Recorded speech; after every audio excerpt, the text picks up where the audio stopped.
ഏവർക്കും സ്വാഗതം. ഇന്നത്തെ കറികൾ നോക്കിയാലും സാമ്പാർ വെച്ചു, ചീരയില തോരൻ വെച്ചു, വാഴയ്ക്കായും പയറുടെ തോരൻ, ബ്രോക്കോളി മെഴുക്കുവരട്ടി, പപ്പടം, പച്ചമോര്, ചോറിന് വിളമ്പം.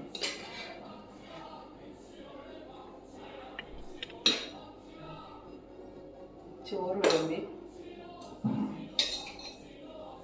കറി സാമ്പാർ, പച്ചമോര്,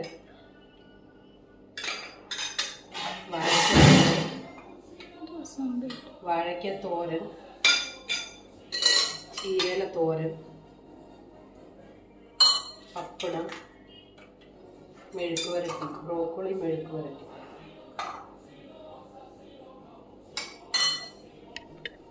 ഇതാണ് ഇന്ന് ഉച്ചയുടെ വിഭവം. നാളെ പുതിയൊരു വീഡിയോ ആയിട്ട് വീണ്ടും നമുക്ക് കാണാം. എൻ്റെ വീഡിയോ കണ്ടു കഴിഞ്ഞാൽ എല്ലാവരും സപ്പോർട്ട് ചെയ്യും.